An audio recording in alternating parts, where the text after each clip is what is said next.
নমস্কার, আমার YouTube channel বাঙালি আড্ডাতে আপনাদের স্বাগত। আমার আজকের বিষয় ধুরন্ধর। এখন কোভিড এর সময় আমার এক মাস্টারমশাই আমাকে বলেছিলেন, দেখো সুব্রত, এখন দু ধরনের লোক আছে। একদল যাদের কোভিড হয়েছে, আর এক দল যাদের কোভিড হয়। আমার কোভিড হয়। এখনো সেরকম দু ধরনের লোক আছে, একদল যারা ধুরন্ধর দেখেছেন, আর এক দল যারা ধুরন্ধর দেখেন। এখন এই ধুরন্ধর ছবিটি বেশ কিছু ছবির সঙ্গে, বাহুবলী, দঙ্গল, পুষ্পার মতো কোটি কোটি টাকার ব্যবসা করা কোনো ছবি নিয়েও তো এমন উন্মাদনা দেখা যায়নি যেটা ধুরন্ধরকে নিয়ে দেখা যাচ্ছে। এছাড়া ধুরন্ধর সম্বন্ধে বলা হচ্ছে এটা নাকি একটা প্রোপাগান্ডিস্ট ছবি। হতেই পারে প্রোপাগান্ডিস্ট ছবি। প্রোপাগান্ডিস্ট ছবি কি ছবি নয়, অন্য ধরনের ছবি, সেটা দর্শক বিচার করবে। এখন এই প্রোপাগান্ডিস্ট বা ছবিটার যে একটা প্রোপাগান্ডা আছে, প্রোপাগান্ডিস্ট ছবির যে ইতিহাস সেটা অত্যন্ত পুরনো।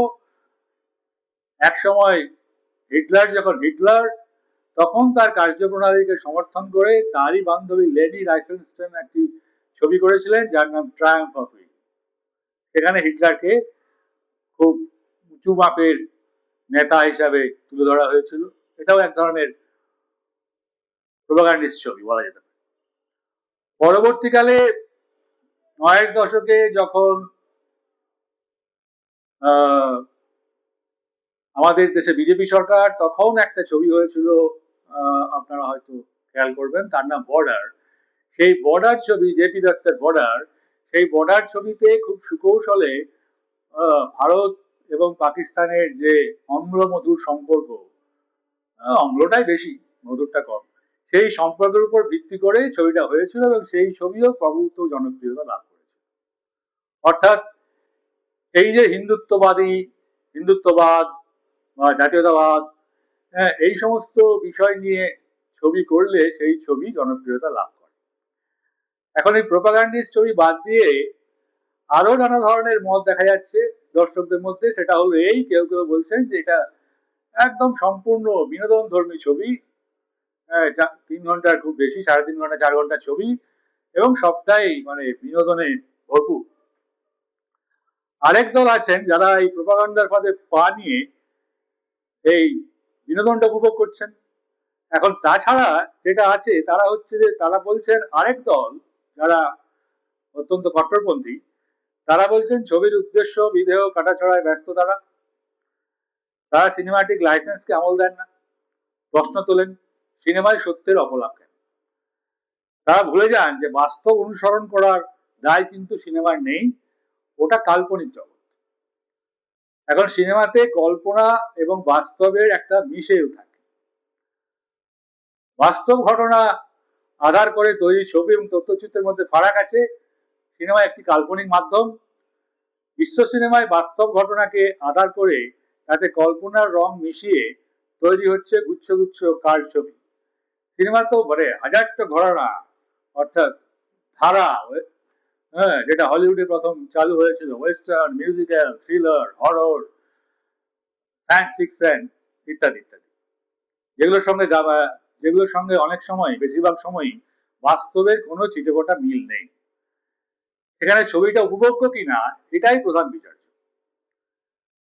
এখন গত কয়েক বছরে আমাদের দেশে প্রচারধর্মী ছবি এবং জাতীয়তাবাদী ছবির সংখ্যা বৃদ্ধি পেয়েছে।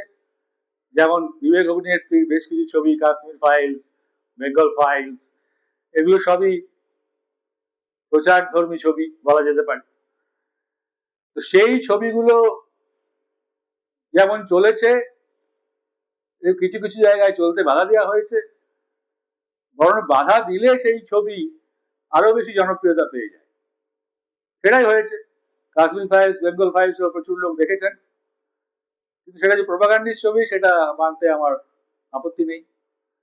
কিন্তু দর্শকই হচ্ছে শেষ কথা। সিনেমাটা যখন সেন্সর বোর্ডের ছাড়পত্র পেয়ে গেছে, তখন সেই সিনেমাকে কোনো ভাবেই আটকানো যায় না।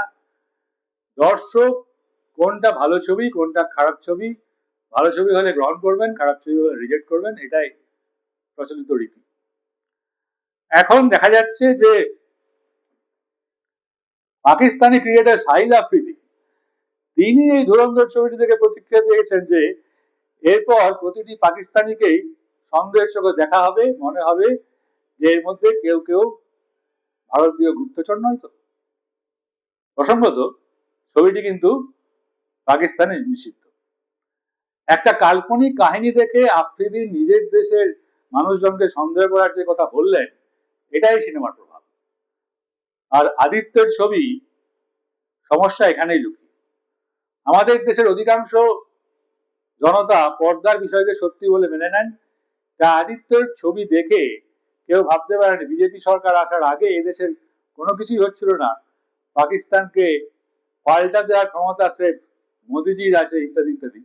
এটা ঠিক নয়। মোদিজি যেমন বলেছেন যে পাকিস্তানের মধ্যে ঘুষকে মারেঙ্গে, এর আগে কেউ কিছু করেনি।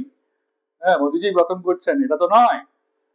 ভারতবর্ষের সঙ্গে পাকিস্তানের যে সম্পর্ক, সেটা তো স্বাধীনতার পর থেকেই নানা রকম বাঁকে বাঁকে চলছে বলা যেতে পারে। এখন কোন ধরনের সিনেমা দেখে আমরা বিনোদন পাবো, সেই রুচি এবং সিদ্ধান্ত একান্তভাবে আমাদের ব্যক্তিগত, এবং সেই ব্যক্তিগত স্বাধীনতা দর্শকের আছে। ছবি কোরিয়াদের যেমন সিনেমা বানানোর স্বাধীনতা আছে, ঠিক তেমনই আমাদেরও ছবি নির্বাচন করার স্বাধীনতা আছে।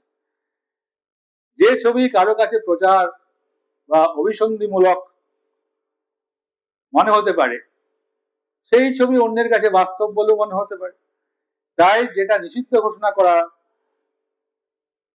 চাইছেন কেউ কেউ, আর একজন সেটা প্রদর্শনের ব্যবস্থা করে দিচ্ছে, সব ধরনের ছবি সিনেমা থাকবে। আমি আগেই বলেছি যে কোনটা দেখবো কোনটা দেখবো না সেটা একান্ত ভাবেই দর্শকের নিজস্ব অভিরুচি। এখন এই ছবি দেখে আমাদের বলিউড তারকা ঋত্বিক রোশন এই ছবি রিভিউ লিখতে যে মন্তব্যটি করেছেন সেটি আমাকে বলতেই হবে। তিনি বলেছেন যে আমি হয়তো ধুরন্ধর ছবিটি রাজনীতির সঙ্গে একমত নই। ধুরন্ধরের রাজনীতি নিয়ে মন্তব্য করে বিতর্কে জড়িয়েছেন অভিনেতা ঋত্বিক রোশন। ছবি নির্মাণের ভূয়সী প্রশংসা করলেও তার বাদবাকি সব মন্তব্য ছাপিয়ে গিয়ে এখন শুধু এটা নিয়ে আলোচনা হচ্ছে যে বলিউডের একজন সুপারস্টার কেন ভারতের প্রতি দেশপ্রেম সিনেমার পর্দায় দেখানোতে বিরক্ত হয়েছে, সেই প্রশ্ন অনেকেই তুলতেই পারে। কিন্তু আমি যেটা বলতে চাইছি যে ধুরন্ধর বা বেঙ্গল ফাইলস, কাশ্মীর ফাইলস, বা ধরা যেতে পারে যেটা বললাম যে বর্ডার, বা আমি যেটা বললাম যে লেনি রাইফেনস্টাইনের ট্রায়াম্ফ অফ উইল, এই ছবিগুলিকেও দেখতেই পারে, আবার নাও দেখতে পারে। সেই দেখা বা না দেখা সম্পূর্ণ দর্শকের অভিরুচির উপর নির্ভর করছে। এখানে সরকার কোন রকম ভাবে হস্তক্ষেপ করতে পারে না, যেহেতু ছবিটা সেন্সর বোর্ডের সার্টিফিকেট পেয়ে গেছে। তাই ছবিটা ভালো কি খারাপ এই পর্যালোচনা দর্শকের কাছ থেকেই আমাদের পেতে হবে। আমার এই ভিডিওটি যদি আপনাদের ভালো লাগে তাহলে আমার এই চ্যানেলটিকে আপনারা সাবস্ক্রাইব করবেন, কমেন্ট ও শেয়ারও করতে